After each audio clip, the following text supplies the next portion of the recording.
So, ihr Lieben, es gibt im Leben manchmal so Aussagen oder auch Fehler, die man macht und das hinterlässt dann große Wunde. Und dann schaut man oft in die Vergangenheit zurück und denkt, die guten alten Tage, die sind hinter mir. Aber es ist wichtig, dass du lernst, deine Zukunft zu definieren und nicht deine Wunden. Da gibt es plötzlich so Sätze, wo Leute sagen, eben, du bist untreu, du bist geschieden, du bist zu klein, du bist zu groß, du bist zu dick, du bist zu dünn, du bist zu geizig, du bist zu großzügig, du bist zu lauwarm, du bist zu radikal. Das sind alles diese Sätze, die ganz, ganz tief in uns etwas hinterlassen. Und im Alten Testament lernen wir immer wieder, dass man Situationen oder auch Namen einen neuen Namen geben kann, wie es Gott auch sieht. Also nicht so, wie es ist, sondern so, wie es auch sein kann mit Gott. Man sagt, wenn man es 40 Tage immer wiederholt, dann wird das plötzlich zu einer Routine in deinem Leben und dein Leben geht in die Richtung, was du ganz konkret auch proklamierst in deinem Leben. Darum hör auf zu denken, die guten Tage sind hinter dir, sondern Gott hat immer viele Dinge vor dir. Ich freue mich heute, live in die Halle zu geben. Ich spreche heute darüber, wie der Heilige Geist Hindernisse sprengen kann. Und das hast du schon oft gehört, weil der Geist Gottes wohnt in uns. Und wenn ich diesen Satz so höre, denke ich, wow, das macht alles total Sinn. Aber wie geht das ganz, ganz praktisch? Und ich liebe, dass Gott uns Elemente anvertraut hat. Zum Beispiel das Element vom Abendmahl ist ein ganz, ganz einfaches Element, weil die ersten Christen, sagt die Bibel, die haben sich jeden Tag getroffen in Häusern und haben das Abendmahl zu sich genommen. Meine Frage ist, warum haben die jeden Tag das Abendmahl eingenommen? Warum haben sie sich jeden Tag getroffen? Ganz, ganz, ganz einfach. Du musst wissen, als Jesus starb, haben Menschen zu den ersten Jüngern gesagt, ihr glaubt an etwas, was man nicht sehen kann. Ihr glaubt an etwas, was gestorben ist. Und man hat den ersten Christen gesagt, ihr seid Fanatiker, ihr seid eine Sekte.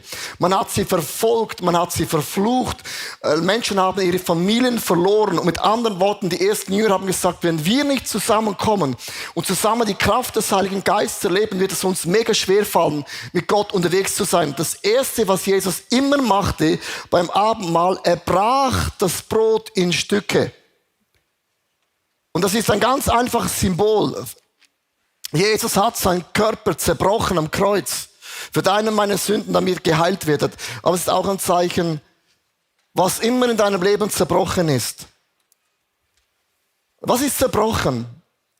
Vielleicht sagst du, ich bin so krass unterwegs mit Gott, aber seit Jahren möchtest du ein Baby und deine Frau wird nicht schwanger. Und du hörst jeden Sonntag Gott von der Wunder und das zerbricht langsam etwas in deiner Seele. Vielleicht ist deine Familie zerbrochen, deine Gesundheit zerbrochen. Was immer zerbrochen ist, dein Ruf ist zerbrochen. Deine Familie ist zerbrochen. Was immer zerbrochen ist, nahm Jesus und sagte, nichts in dieser Welt können diese Dinge, die die Hölle als endgültig erklärt, dein Leben bestimmen. Und man hat gesagt, wenn wir dieses Brot nehmen, dann proklamieren wir die sichtbaren in der unsichtbaren Welt. Es gibt kein Hindernis, das Gott nicht sprengen könnte, weil die Kraft Gottes wohnt in mir drin.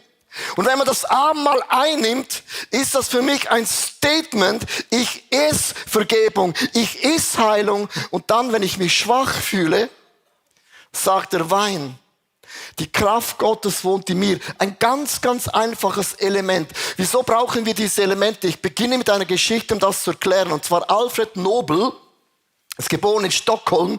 Sein Vater war Unternehmer, hat eine Mine gehabt und man hat oft so mit verschiedenen Gegenständen versucht, die Felsen zu sprengen und es sind viele Menschen gestorben, weil es war nicht kontrolliert.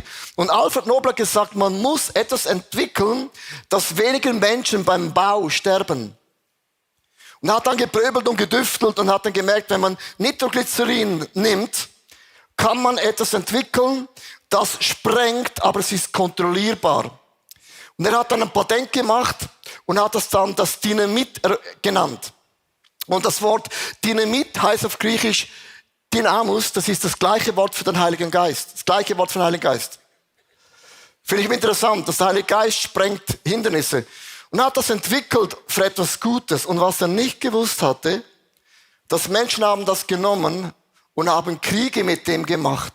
Menschen in die Luft gesprengt, Häuser zerstört und er hatte alles, was er wollte, war seinem Vater zu helfen, was Sinnvolles zu machen. Eines Tages hat die französische Zeitung geschrieben, dass Alfred Nobel ist gestorben. Dabei war es sein Bruder.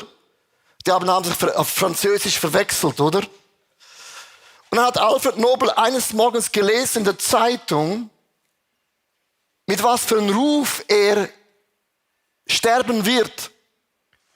Und sie haben geschrieben, er ist der Händler des Todes, ist tot.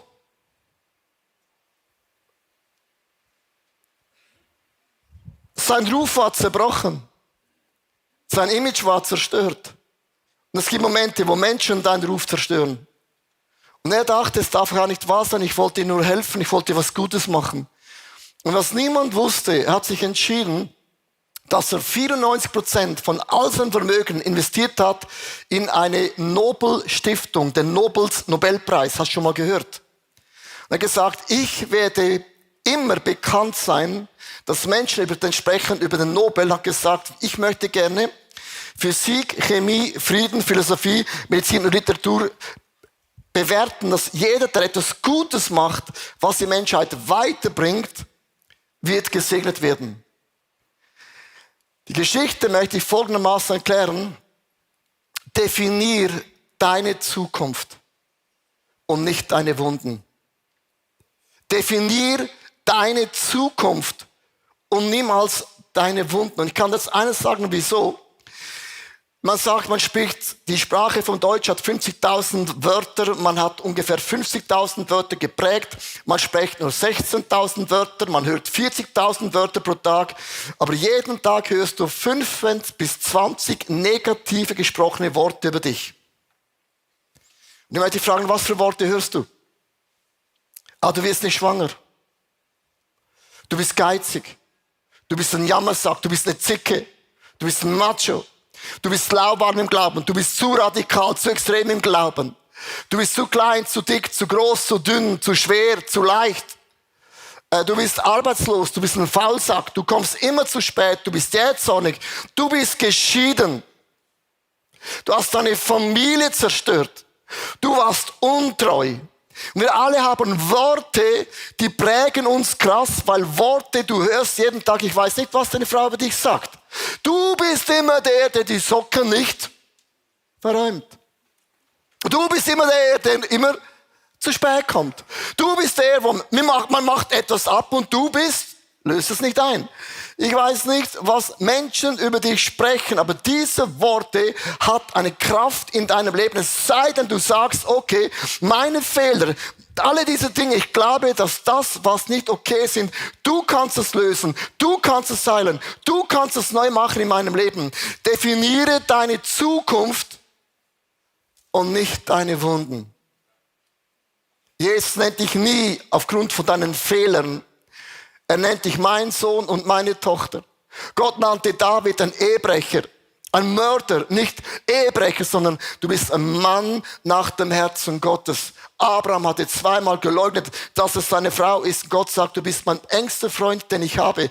Gott definiert dich immer in dem Blickwinkel, wie er dein Leben sieht, ohne deine Sünden und ohne deine Fehler und ohne deine Vergangenheit. Bestimme deine Zukunft und nicht deine Wunden. Amen. Ich spreche heute zu uns allen. Auch wenn du mit Gott 20 Jahre lang unterwegs bist. Und ganz am Anfang im ICF, ich vergesse es nie mehr, haben Leute gesagt, und es waren ausgesprochene Worte, ihr seid nur ein Strohfeuer, ICF kommt und ICF geht. Ihr seid eine Disco-Kirche, ein bisschen blum, blum, blum und Leute kommen in die Kirche. Die Theologie ist zu oberflächlich, die geistliche Lehre ist nicht gut. Alle diese Dinge haben wir gehört über uns. Und irgendwann haben angefangen Leute im Team das zu glauben. Wir sind zu oberflächlich, wir sind eine Disco-Church, wir sind alle diese Dinge. Und man vergisst dann plötzlich, unser Wunsch war immer gewesen, Menschen zu Jesus hinzuführen und zu Jünger und Jüngerinnen an Jesus heranzuentwickeln. Und dann habe ich gesagt, wir definieren die Zukunft und nicht die Wunden, die Menschen über unser Leben aussprechen. Dann habe ich überlegt, wie sieht Gott unsere Church? Ich habe viele Lehrkirchen gesehen, sind gut in der Lehre, aber die Kirche ist auch leer. Soll ich das sagen? Weil Lehre ist nur ein Teil. Und Gott hat uns ein Bild gegeben und ich möchte euch erklären, wie wir drauf sind. Es gibt die 5 Ämter, der Apostel, Prophet, Evangelist, der Lehrer und der Hirte.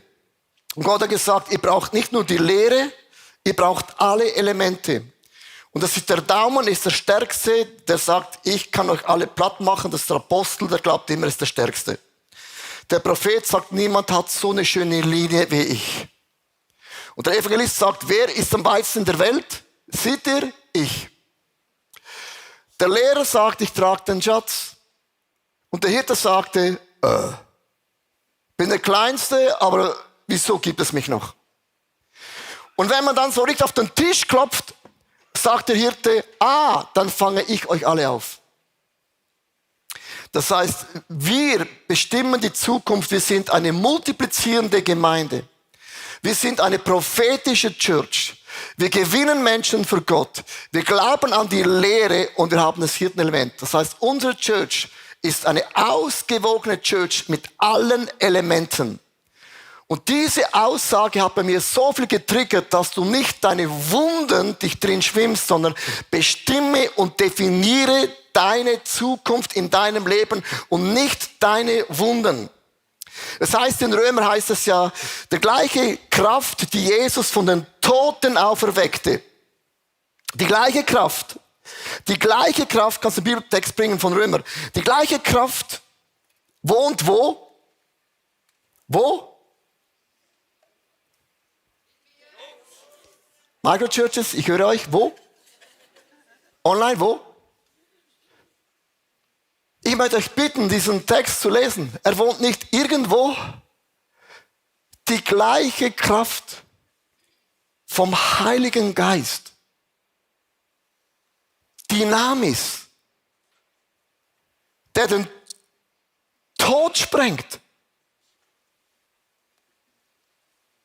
Der die Zeit als nicht mehr gültig erklärt. Der Hindernisse sagt, kenne nicht mal dein Wort. Wenn du mit Jesus unterwegs bist, dann bist du kein Opfer, du hast nicht den Armutsgeist, du hast nicht den Jammergeist, du bist nicht kritisch, sondern du hast eine solche Kraft in dir, dynamisch, wo Dinge explodiert, wo die Welt nur noch staunen kann. Diese Kraft wohnt in uns drin. Und mir hilft das, wenn ich das Abendmahl nehme. Ich brauche ein Ritual, weil sonst vergesse ich das. Es ist nicht meine Kraft. Ja, in mir sind Dinge zerbrochen. Träume kamen anders. Dein Team hat sich vielleicht geändert. Deine Nachbarn sind weggezogen. Was auch immer das ist. Plötzlich bist du pensioniert. Das heißt, bist nicht mehr willkommen an der Arbeit. Das macht etwas. Und nicht alle spielen Golf und kaufen einen Hund.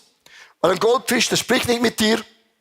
Und dann merkst du plötzlich gewisse Dinge zerbrechen in deiner Seele drin. Und das Abendmahl sagt mir, was auch immer zerbrochen ist, das ist der Anfang vom Abendmahl. Das ist mein Zustand, aber nicht meine Bestimmung.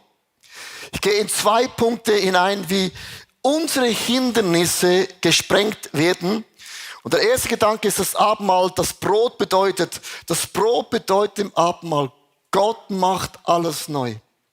Und alles neu meine ich, siehe, wenn der Sohn Gottes frei macht, der ist frei. Gott macht alles neu.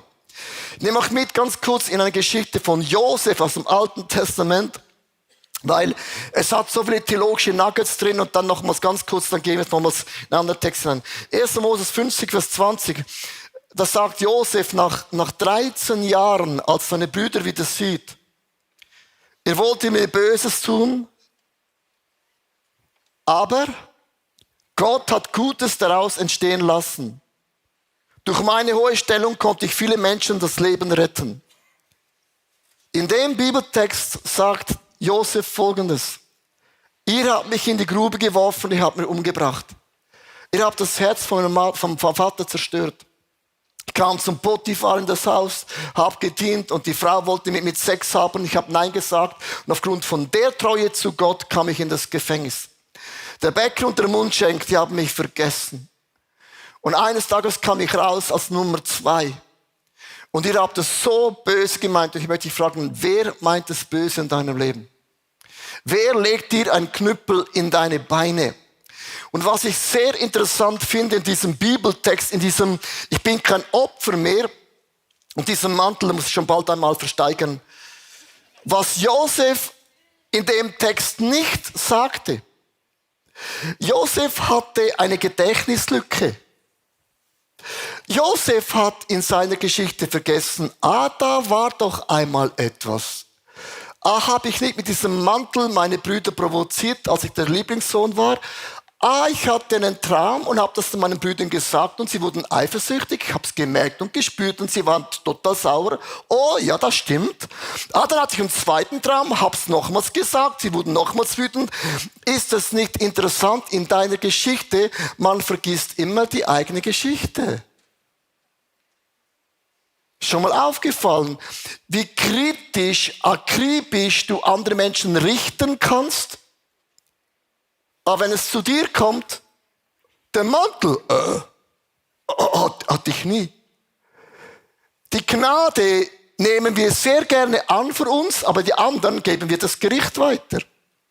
Und finde ich interessant, du bist mitbeteiligt, oft in der Geschichte. Und man vergisst das und denkt, du bist ein Opfer.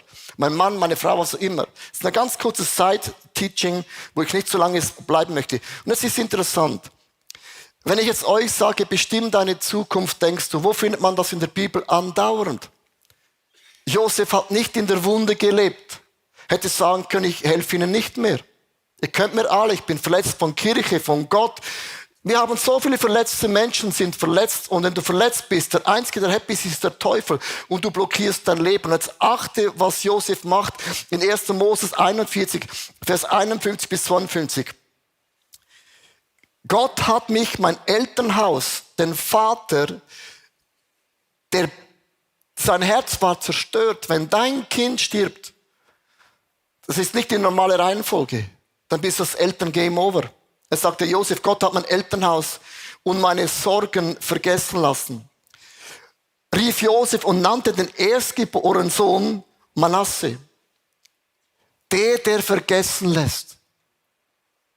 Josef hat seine Vergangenheit neu definiert. Nicht einfach, Manasse ist ein cooler Name. Nee, es hat eine Bedeutung. Du hast mein Leiden vergessen lassen. Den zweiten nannte er Ephraim. Fruchtbar, sagt er, denn Gott hat mir im Land meines Elendes ein Leben voller Frucht und Segen geschenkt. Josef definiert seine Zukunft. Und ich möchte dich fragen, wie definierst du deine Zukunft? Ich bin der Geschiedene. Ich bin der meine Familie zerstört hat. Das hast du getan. Das ist deine Wunde, deine Vergangenheit. Aber das kann nicht deine Zukunft sein. Ändere deine Story, ändere deinen Ruf, wie Albert Nobel. Das zweite Beispiel, für die wir sagen, gibt es noch mehr, es gibt tonnenweise im Alten Testament. Nenne deine Situation, wie sie ist, in 1. Mose 35, Vers 18a, hab's unterteilt. Als Rahel spürte, dass sie sterben musste, nannte sie den Jungen Benuin. Benoni heißt Schmerzenskind. Liebe Menschen, es kann sein, dass es Momente gibt, dass nichts falsch gemacht, wo dein Leben zerbricht. Das ist, wie es ist. Und etwas, was ich persönlich ein bisschen problematisch finde, gemäß Knicke, aber da hat jemand geistlich was verstanden. Der Mann sagte dann im Vers B, oder nenn deine Situation, wie sie sein soll. Nicht wie sie ist, wie Gott es sieht. Jakob gab ihm den Namen Benjamin. Und jetzt bitte lies diesen Text genau zu. Rahel starb. Jeder normale Mann hat gesagt, ich warte, bis sie stirbt. Ich habe keinen Streit am Bett, macht keinen Sinn, oder? Und dann, wenn sie tot ist, ändere ich den Namen. Hat er nicht gemacht. Er ließ nicht einen Moment zu, dass ein Schicksalsschlag, eine Tragödie sein Leben bestimmt. Benjamin heißt übersetzt Sohn meiner rechten Hand. Und die rechte Hand im Alten Testament ist immer der Segen von Gott, der Schutz Gottes, die Begleitung Gottes, die Fürsorge Gottes. Rechte Hand hat bedeutet, ich bin mit dir in allen Momenten. Und er hat gesagt, dieser Benjamin wird mein Leben nicht Kummer bringen, sondern er wird mein Leben segnen. Nenne deine Situation, wie sie ist, oder wie sie in den Augen von Gott sein soll. Wie sie ist, bedeutet, es ist zerbrochen. Jesus nahm das Brot, sagte Gott, das sind alle diese Dinge, die zerbrochen sind. Aber in meinen Wunden, sagt die Bibel, heilt Jesus uns. Und er vergibt all unsere Sünden und all unsere Fehler. Das Erste, was ich euch mitgeben möchte, ist, schreib mal auf deine Zukunft. Wie sieht Gott dich? Mein Vater war Alkoholiker. Ich sage es nicht, um ihn bloßzustellen, es ist einfach eine Tatsache. Und eines Tages haben Leute gesagt, du hast ja auch so ein Suchtverhalten in dir, du bist so ein Süchteler. Kennst du das? Und ich habe gesagt, das ist nicht meine Wunde, es ist nicht meine Geschichte. Ich ehre meinen Vater, ich ehre meine Mutter, aber ich bin nicht mein Vater. Ich bin ein Mann voll des Heiligen Geistes. Das ist meine Bestimmung.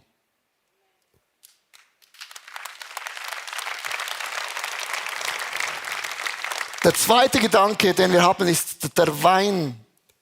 Der Wein ist für mich, es sprengt meine Hindernisse. Natürlich, als Jesus den Kelch nahm, gesagt, das ist mein Blut. Aber ich stelle mir vor, wenn ich das trinke, wohnt der Heilige Geist wohnt in uns. Der hat Wohnung bezogen.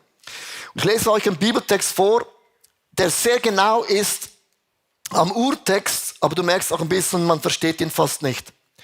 Darum lesen die meisten von uns Hoffnung für alle oder The Passion Translation, aber Elbenfelder Bibel, für die theologisch unterwegs sind, ist sehr, sehr genau, aber du wirst jetzt auch merken, ein bisschen kompliziert. Also braucht man ein bisschen recht Hirnschmalz.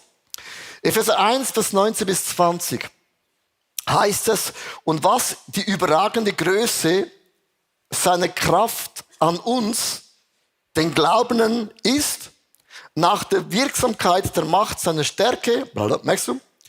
Die hat er in Christus wirksam werden lassen, indem er ihn aus dem Toten auferweckte und seine rechten Hand im Himmelsfeld gesetzt hat. Wenn man diesen Bibeltext anschaut, geht es um die Kraft, die Gott uns anvertraut hat. Und man liest das so, Kraft, Macht und Stärke. Und jetzt kommt ein hochinteressantes theologisches Nugget, den ich mit euch teilen möchte. Bestimme deine Zukunft und nicht deine Wunden. Also schreib mal auf, wie sieht Gott dein Leben? Was ist so der Mindset, den Gott über dich hat? Weil wir alle haben Bereiche, wo wir die Kraft Gottes brauchen. Ich brauche Bereiche, wo ich das Dynamit vom Heiligen Geist gebrauche. Und ich weiß, der Geist Gottes wohnt in mir drin. Und wenn man jetzt diesen Bibeltext in das Griechische hineingeht, in den Urtext, dann merkst du, diese Wörter sind viel konkreter, weil Deutsch ist manchmal limitiert, oder? Das Englische auch. Ich lese es ganz kurz vor, übersetzt im Griechischen die Klammer. Dann merkst du, in diesem Bibeltext gibt es ein Prinzip. Die überragende Größe seiner Kraft heißt das Wort Dynamis. Es ist Dynamit in dir drin. Also der Nobel hat gesagt, Dynamus, da sprengt was weg. Die Macht seiner Stärke als Kratos. Ich erkläre euch, was das heißt. Und wirksam lassen werden heißt Energeia. Und wenn man diese drei Wörter im Urtext übersetzt, was diesen Text sagt, ist Folgendes. Dynamis bedeutet, du bekommst den Willen. In einem Moment gibt Gott dir den Willen. Ich werde meine Geschichte ändern.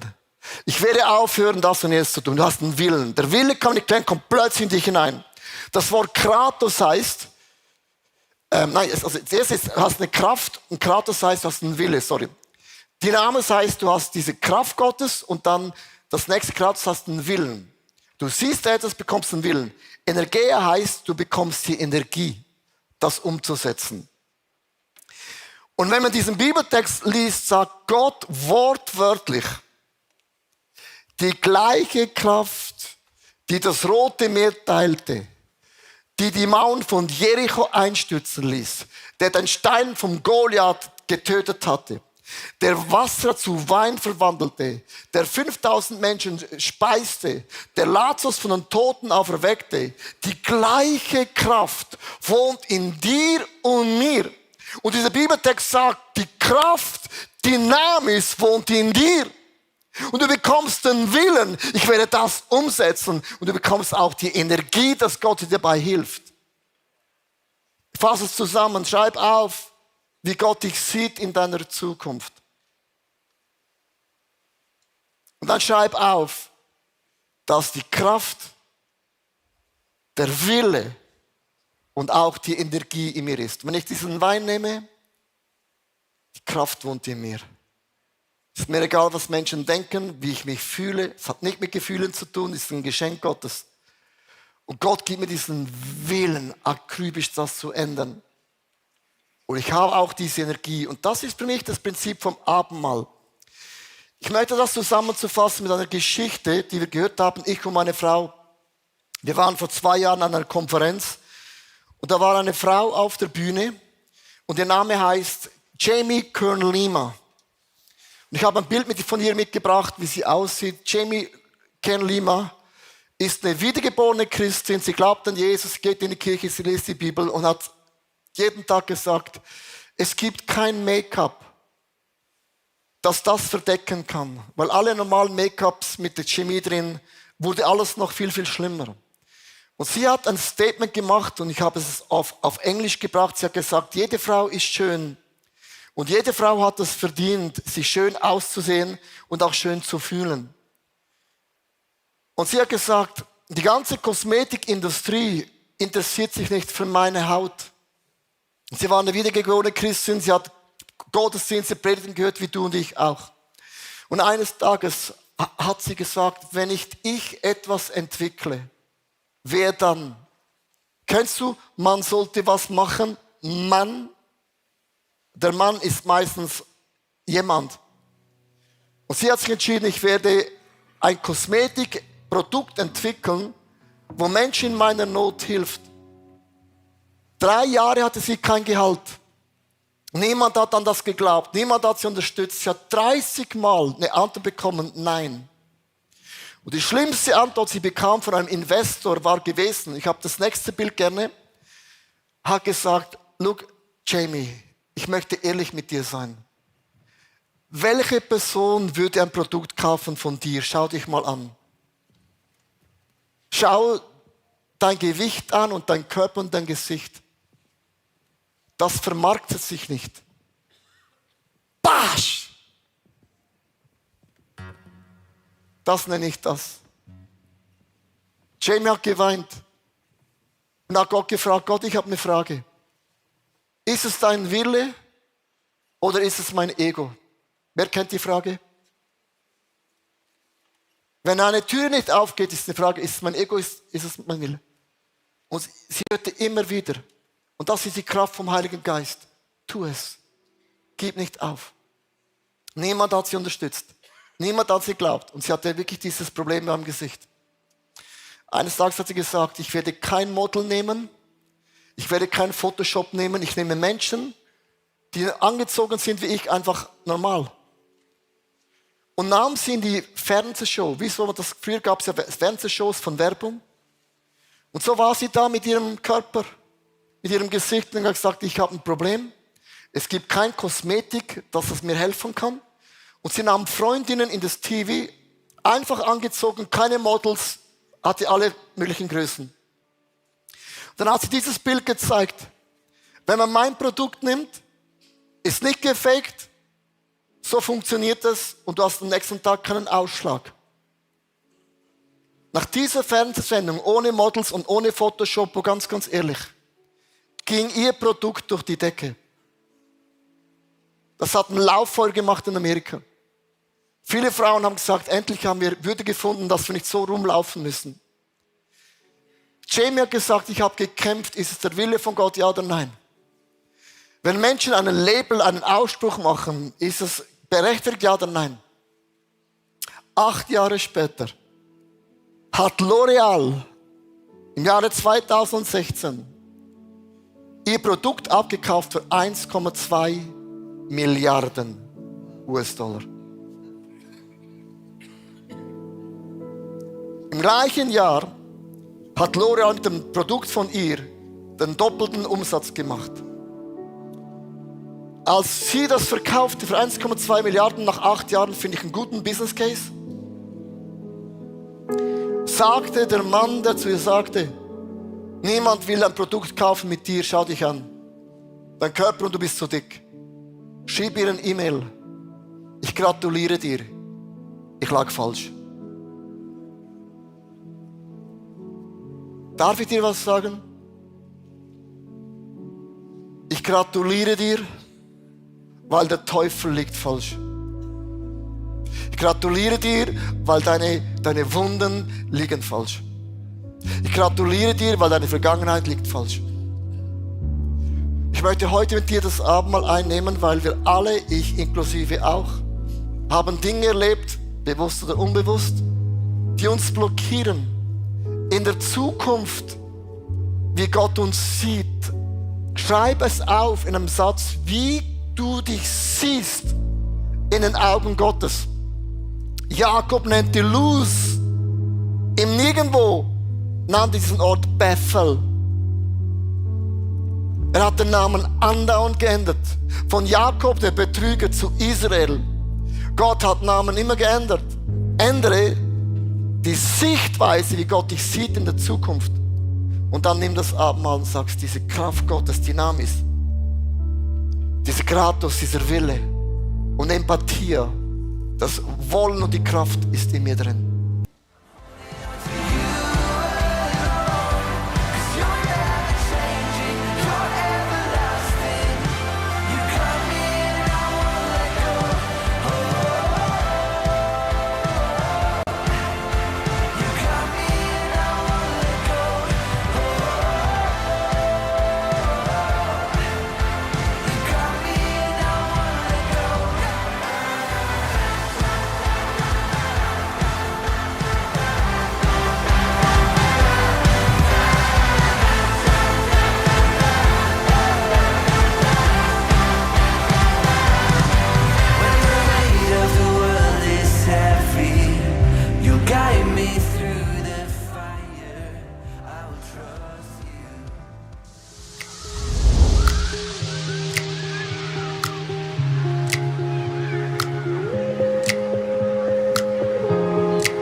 Schön, dass du dabei warst. Ich hoffe, dass die Predigt dir geholfen hat und du viele Dinge auch für deinen Alltag umsetzen kannst. Wir würden wirklich gerne mehr von dir erfahren. Vielleicht hast du Fragen, was beschäftigt dich? Dann besuch uns doch auf unserer Homepage icf.ch/connect. Dort erfährst du auch, was uns als Community eigentlich ausmacht. Alles, was du hier siehst, hat zu tun, viele Volunteers, sie haben ihre Talente investiert, ihre Zeit investiert, auch ganz konkret Finanzen, weil ohne Finanzen ist das alles gar nicht möglich. Ja, und das hier ist unsere Einladung an dich, Teil von diesem Großen zu werden, was Gott tut, auch mit deinen Finanzen, weil es ist so viel Technik, es sind so viele Investments, die wir machen, dass das alles möglich ist. Und mit deinen Finanzen kannst du da einen Unterschied machen. Und noch eine kleine Sache, abonniert den Kanal, macht einen Daumen hoch, schreibt was in den Kommentar rein, weil es wird uns helfen, dass Leute plötzlich von dieser Sendung hören, weil wir wollen ja die beste Botschaft rausbringen an Menschen, die noch nie von diesem Gott gehört haben. Also, bis zum nächsten Mal.